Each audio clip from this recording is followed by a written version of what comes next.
Tandem Nomads, episode 68. When it feels like it is almost a little bit too far of a stretch that you can't reach it, but you want it so bad, then you know you've hit it. And that's where the reinvention comes from. Welcome to Tandem Nomads, the podcast show for expat partners. Every new episode is launched twice a month on Tuesdays. You will find here great inspiration and tips to build your portable career and thrive with your family in your global nomadic life. Hello, Nomad Nation. This is Amel Deregi, and I'm excited to introduce our guest today, Sundae Bean. Sundae, are you ready for this ride? I am ready. Wonderful.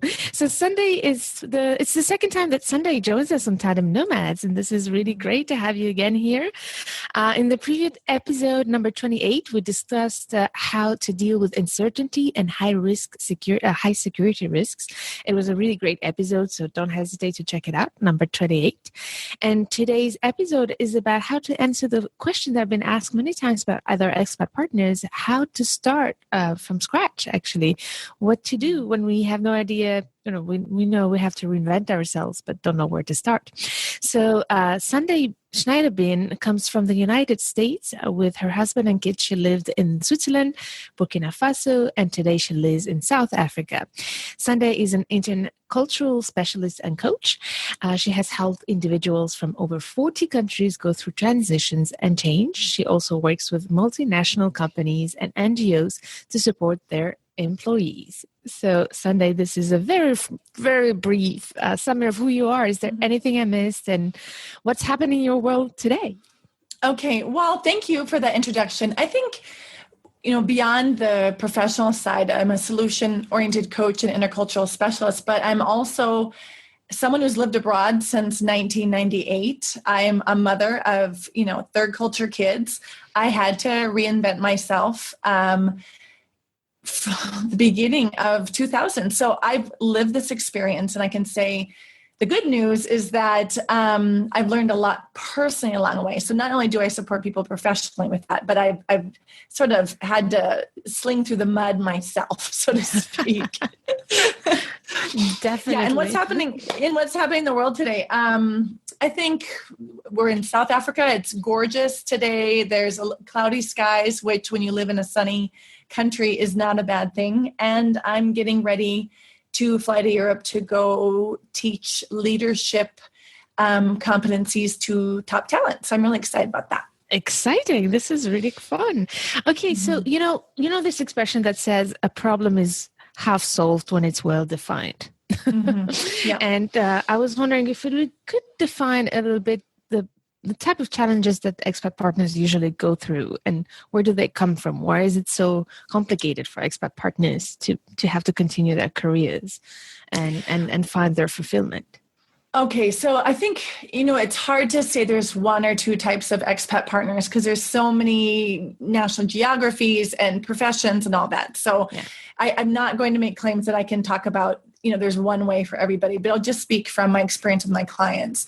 A lot of the people that I work with are really talented. I'm going to say women because, what is it? 90% of expat spouses are female. Even though that's changing, it's great to see the numbers increase on male expat partners and same-sex partnerships. But classically, and what we're still seeing in terms of majority is women are the expat spouse. And often these women are really well educated, have been very successful professionally, and maybe have either recently had children or have had children abroad and have said yes to the expat experience because they were up for cultural adventure, wanted to support their partner, and maybe even wanted to spend a little bit more time with their kids, and knew being abroad might help them do that. And the challenge with that is that their entire identity was settled on this sense of success professionally. And they defined themselves as, the lawyer, the accountant, the water specialist, etc. And they were thriving on their own. And all of a sudden, they feel that they're dependent, right? And I think I am so passionate about that. There is no such thing as an expat spouse who is dependent and the guy is free. No, this is a team deal. Yeah. And when you move abroad and you're married or you have a family, the entire family moves, and there's an interdependency. And I'm so passionate about that. So when, the person lands and maybe has fun the first 4 months, 5 months, 6 months, even year, but once sort of the cultural, the cultural exoticism wears off, once they've learned the language, once they know where the market is, when they can negotiate in the local context, most of them are asking, okay, now what? And to be honest, there are people, and a lot of the clients I've worked with have a really guilty feeling about that, because they're like, why? I should be happy. I don't have any needs. All my wishes are fulfilled for security. I'm living this adventure. And even if they have kids, they feel worse, because it's like saying just being at home with the kids isn't enough. You can't say that in public without getting in trouble, right? But they feel something inside which says, I want something more. Yeah. I'm so happy that you brought this up. And there's one thing that I love the passion you say about the fact that it's a team, because this is something we very strongly share together, Sundae. Mm-hmm. And I guess this is why I call the podcast Tandem Nomads, because it's supposed to be a team. And it, unfortunately, it's not always that way. And it's very important to understand that if we want to solve that problem, it starts also with the partnership, with building that partnership from the ground up. Mm-hmm.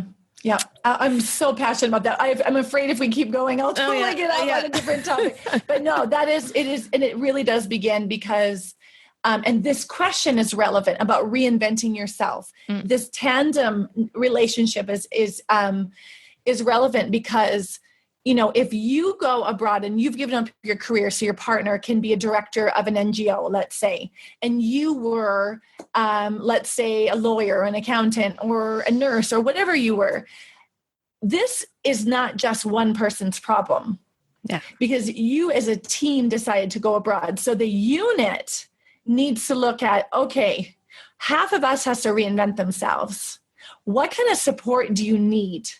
What kind of time do you need? What kind of resources do you need? How do we do this? Because if you're going as a tandem couple, and half is, floating in the air going, I don't even know who I am anymore, and the other one's off building, his or her career, skyrocketing, this will not be balanced. Yeah. Definitely. Right. And I think the big mistake that everybody makes, I see this all the time, is women feeling guilty. This lights my fire. Women feel guilty. I can hear it. I can see it. They feel guilty for asking for money. And there's to ask for money. This is crazy. Reinvent yourself. You're not asking for money. You're saying, we're a team. We're doing this. We're in West Africa. We're in South Africa. We're in Europe. We're wherever we're at. We're in France. We've chosen to support you on this career path. My path is back home, and I can't continue that for whatever reason it is. What can we do so that I can continue feeling a sense of purpose? And that doesn't have to be a career, just a sense of purpose. And I don't want to get locked into that everybody has to have a job, like an 8-to-5 job, and not everybody has to open their own company, but create a life in which this couple or this family can likewise feel like their time and energy is being invested in a way that is worth it. Not one person's profiting and benefiting, and the other one is like scrambling behind, but both are loving and thriving and facing challenges in their life. Not Definitely. Imbalanced. I'm so happy that you bring it. This is such an important part, and already start answering the question where to start. And I think that, yes, where to start is, first of all, make sure that we have that partnership and that we have that discussion in the relationship. And you brought up the money part. And I do know for sure that one of the first parts is actually to reach out for help. And if it's a coach, it's great. If it's a psychologist, if it's something else, a mentor. But a lot of that help also needs investment. And yes. That investment should be considered as an investment in the partnership, not just in one person. Oh, yeah. You know what's more expensive than a coach? A divorce lawyer. Right? Repatriation. I'll tell you what, repatriation, broken family, divorce lawyer, that's more expensive than 3-month coaching. No, and what happens? You sold this. You're good. No, but what happens is when one person, this is a how should I say, you have to take responsibility for your own happiness. So it's not like, it's his fault, he's not seeing it. You need to take ownership for yourself, and you need to create your own happiness. Yeah. And if your partner isn't on board with that, you need to get really clear on what you need and have an honest, authentic conversation about how to get those needs met. Yeah. And if it is, if it is professionalizing yourself in a new direction, then that's a team plan. Definitely. Yeah. Yeah. So let's say that now this is settled in, that we all agree on this important part. Where would you suggest then where would you suggest expat partners who are starting from scratch and needing to reinvent themselves to start? What do you suggest when they ask where to start this reinventing journey when they don't know what to do with their lives and their career? Okay, so when you don't know what to do with your life and your career, that is a dangerous place, because most people think, well, I don't know yet, so I'll wait until I find out. Or I don't know yet, so maybe that means I can't do it. So I think the place to start is to say, I don't know what I want to do. I don't know what I can do. And I don't even have any ideas. And instead of waiting, I think people need to get started on tackling that. And here's one thing that I think people do wrong. I think people say, what could I do? Instead of saying, what do I want to do? So very classic, embassy sends a family abroad. They've got the part-time jobs for the spouses. Oh, there's an administrative part-time job open. I'll apply for that. And that will keep their time filled, but it doesn't mean it's going to make them happy. And so one, if you don't know what you want, it's okay. That's the beginning of the journey. 2, don't do what you can do what you want to do. And if you don't know what you want to do, then you're going to have to start taking action. And there's a lot of ways that you can start taking action. And what I do with my clients is we start with, there's a lot of strategies you can do. Like you can talk to friends for ideas. You can look into career resources, but I would start way, way, way before that. I would start with, what am I telling myself that limits me? Which might be, oh, I'm too old to take another course, right? I can't get a master's degree now. Or, oh, that's too expensive. All the mind crap that you've got, we all have it, that's keeping you from doing what you really want, because you're not even going to know what you want when you're telling yourself all these things. You clear out the mind crap. You can do that, do it yourself through personal development. You can hire a coach. You might have a natural affinity to that. But you clear out that. And then you go into what's called, Martha Beck calls dreaming and scheming. You just get creative and you don't make lists. Everybody makes lists and they get blocked. I did pros and cons, do's and don'ts, and everybody's stuck. It's because logic won't take you there anymore. Know what you want is in your guts, right? It's in your body. And you need to do things that access that. And those are more creative activities. And that's where most people that I work with are very left brain and need to do more of the right brain. Unless you're extremely artistic, maybe it's useful to do more of the opposite side. But most of the people I work with have thought themselves to death. And that's why they're blocked. So you need to do something else. If you've tried to figure it out and you're stuck, you need to do something different. And once you get kind of those butterflies inside, like, ooh, that could be fun, you need to then start taking action to sort of test out the waters. Is this light my fire? Is this something that I could really imagine doing? Yeah. Does that make sense? Yeah, definitely. So before we go into that action part, I want to know, do you have an example of those exercises that you do to help people feel in their guts what they want? Well, the one that most people probably recognize is it got kind of a lot of media attention in the U.S. and it's a little bit, depending on the reputation, it could be seen as a little woo-woo. But do you remember when people were making vision boards in the U.S.? It was kind of like this, the book came out and everybody was trying to fulfill their future by just putting up pictures on a board. That's not what I'm talking about. The same idea applies. So what you do is you use imagery, magazines, Pinterest, and you go through and you say, what would I love to have around me in 3 to 4 years? Who would I love to be loved by? Right? This is an exercise that Martha Beck does with the vision board.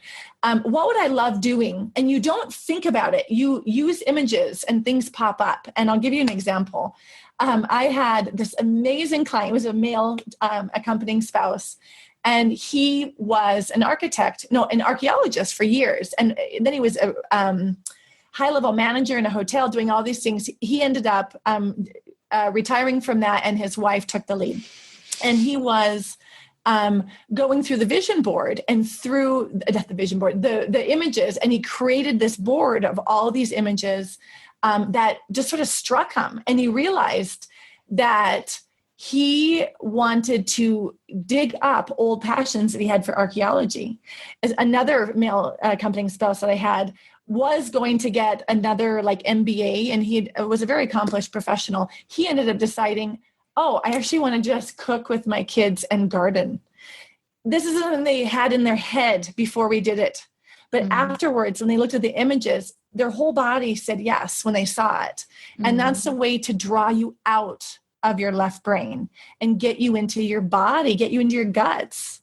Yeah. Does that make sense? Yeah, definitely. But isn't that part also the comfort? Like, because at some point, where do you challenge yourself? Because some part of the reinvention is about challenging ourselves. How do you, if it's only about feeling good about that image, if it's an image that's actually feeling good because it seems easy, can that be a trap? It's not. Well, of course, there could be a trap with what feels easy, but that's easy doesn't feel good. Easy feels like a cop-out, right? Let me tell you this, gardening with your kids and just baking at home is a huge challenge when you are a managing director of an NGO. That's true. That's a good point. And you're in your 50s. And now you're saying, forget all social stereotypes of what a man does for his family, and I'm going to do something else. That takes courage. That's a skill. That's a challenge. It's true. And so there's no judgment. It's all about what that person feels in their guts. And I know when someone has found it, when they have created it, and then they're scared. I can't say it because you probably have to edit it. Scared out of their wits. Then you know that feeling. I'm sure you've had it before, Amma, where you're like shaky, scared, excited, like giddy birthday party feeling, but kind of scared at the same time. Then you know. So when it feels like it is almost a little bit too far of a stretch that you can't reach it, but you want it so bad, then you know you've hit it. That's where the reinvention comes from. I see what because for me, it is important, that little discovery journey and that little challenge, because I think that we do, I don't know, maybe it's just me, but there is some kind of fulfillment that comes when we challenge ourselves. Yeah. And try to get beyond what we're used to do. Yeah. And I can't even hear the word reinvention without thinking of a challenge, because reinvention is transforming yourself into something else. And when you transform, you have to let the old stuff die. Yeah.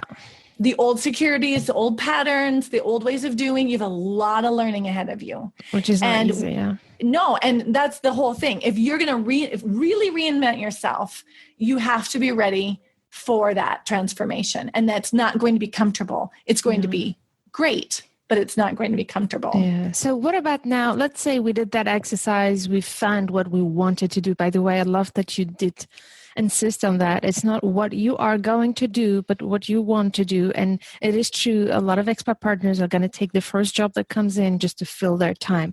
And I really wanted to highlight that. It was a really good point to really assess what we really want deep in our guts. So once we figured that out with the suggestions you had now, what are the actions to take?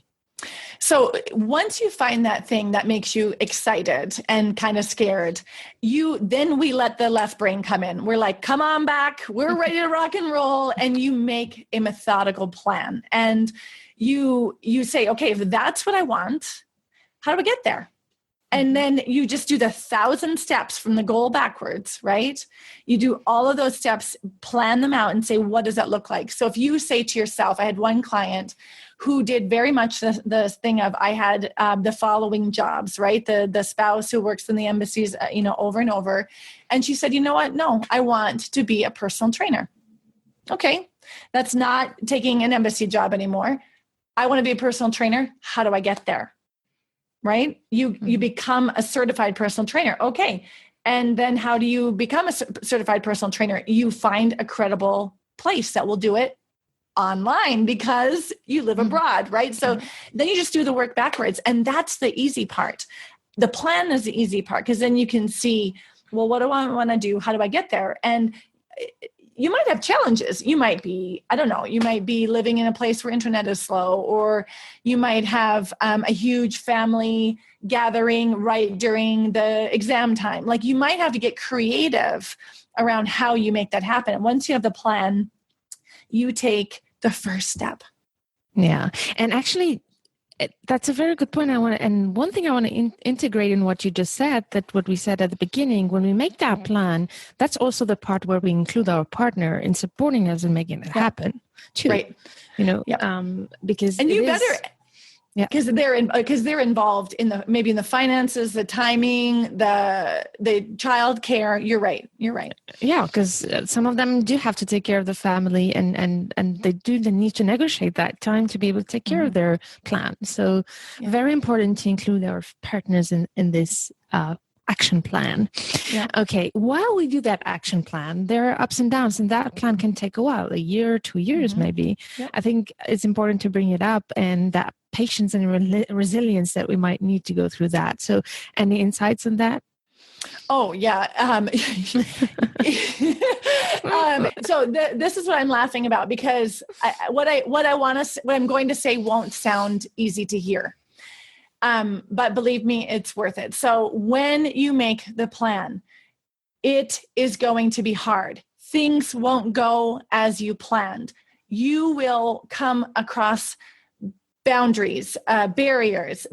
You'll get no's, right? My point is, when you make that plan, you have to be ready for the fight, and in a positive way. And Martha Beck calls it the hero saga. So imagine, you're a knight and you're like, I'm going to go save the princess. And you walk out of your castle and you've got your sword, and all of a sudden a dragon comes up and he's got fire, and you're like, oh, great, I forgot my shield. How do I do this? And then you almost get poisoned to death, and you want to go back to the castle, but you really want that princess, right?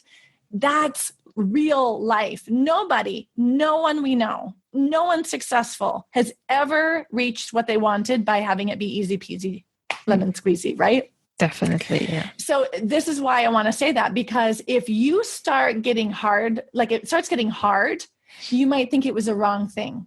Yeah, that's exactly what I wanted to get at. That's where to not get trapped in, maybe that was wrong a decision. Or maybe it was. That's the question. And all the mind crap that you had back in the beginning will pop up. Oh, I'm not smart enough to finish this degree. I can't take away this much time from my kids. This is too expensive to spend on me, right?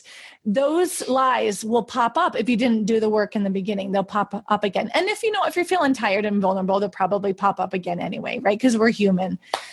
So when you're planning that, know that when it's hard, it's just normal.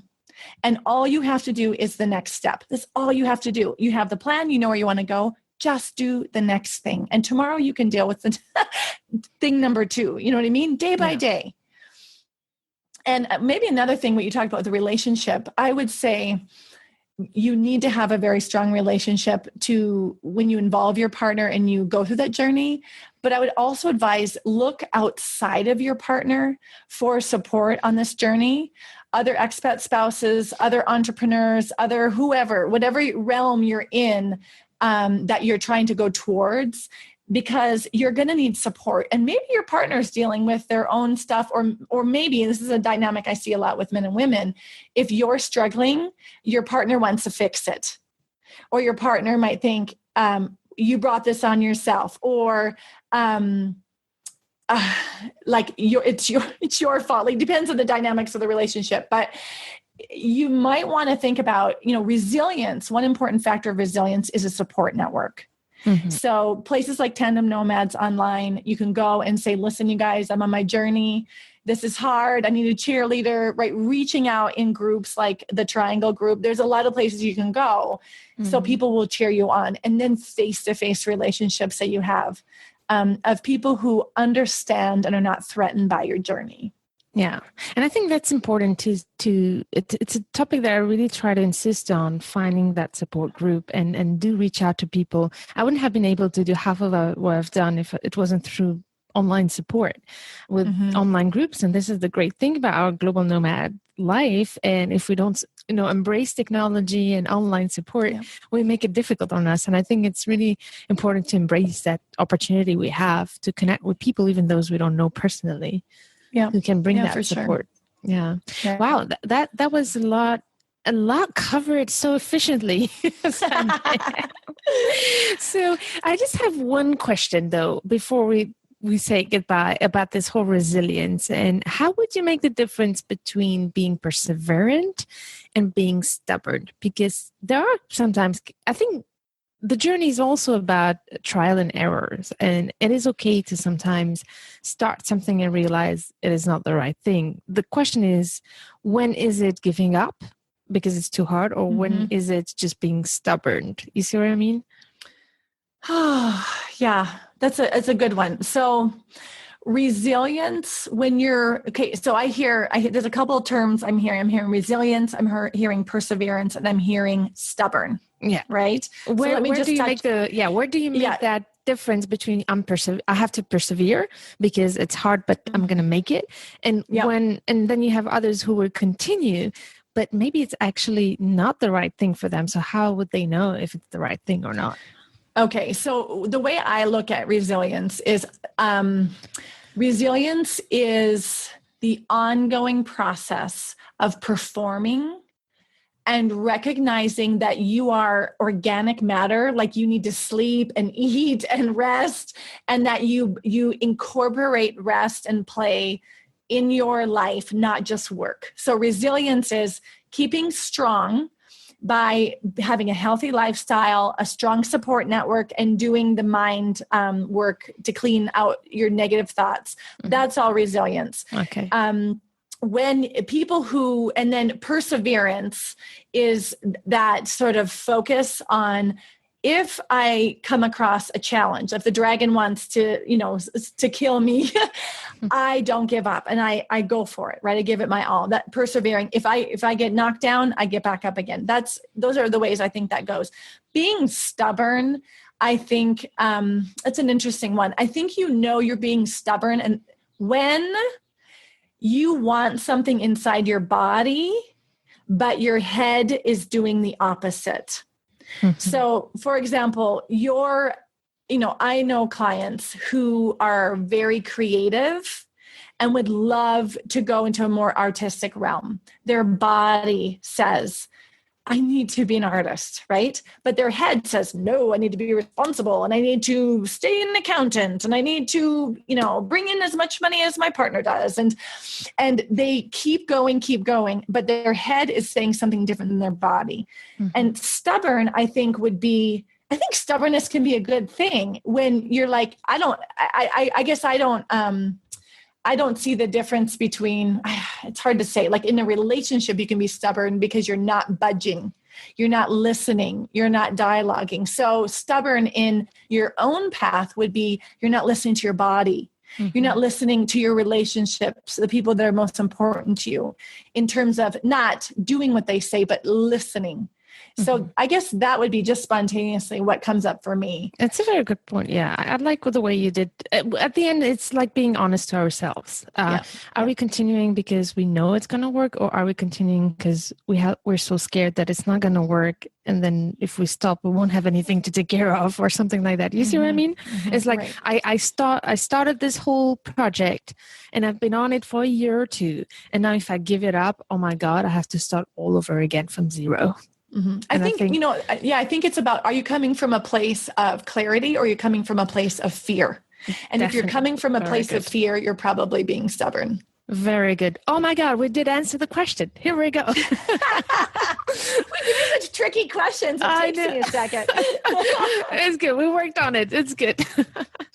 All right. Well, that was fantastic. Actually, if I summarize it real briefly, we went through really great 3 steps to be able to answer the question, where do I start? The first one is to answer the question, what do I really want to do? What is in my guts feeling that this is the right thing for me? The second thing was the action plan. And as you said, once you know what you want, that's pretty straightforward. You just follow the plan and list the things that has to be done to make it happen.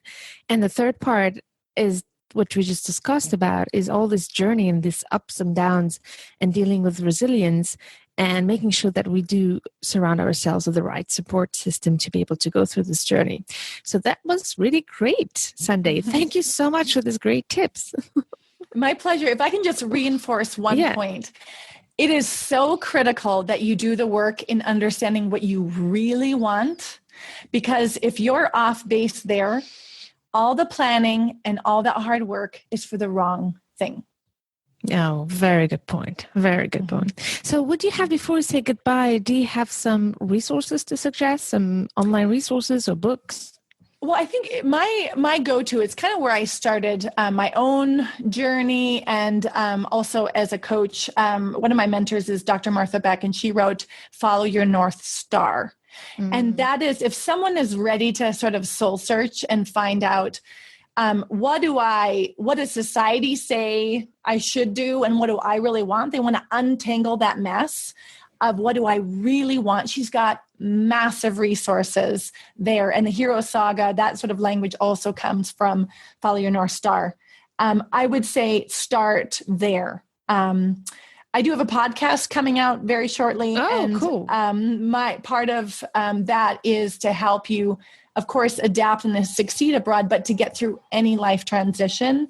So if you're looking for inspiration on how to just keep going forward in this transformation process, that's something that I'll address in the podcast. Fantastic. When are you launching? At the end of January. January 31st. Yeah. Wow, this is so exciting. Okay, great. So I'll put all these links on the webpage of this episode. And thank you so much, Sundae, for sharing so many great tips with us. Where can you find you? If people are interested in getting a hold of me personally, they can find me at sundaybean.com. I have a blog there and a contact form. They can email me directly at sunday@sundaybean.com, and I'm happy to answer any questions directly. Wonderful. So Nomad Nation, do not hesitate to check out this webpage with all the links to the resources she mentioned and her website. Do not hesitate to reach out to Sundae if you need some support to reinvent yourself. So thank you so much, Sundae, and I'm looking forward to continue this journey with you. Okay. Thank you, Amel. Have a great day. Cheers. Nomad Nation, I hope that you enjoyed the great insights of our guest today. If you did, please make sure to share it with your friends. See you at the next episode, and stay tuned to turn your challenges into great opportunities.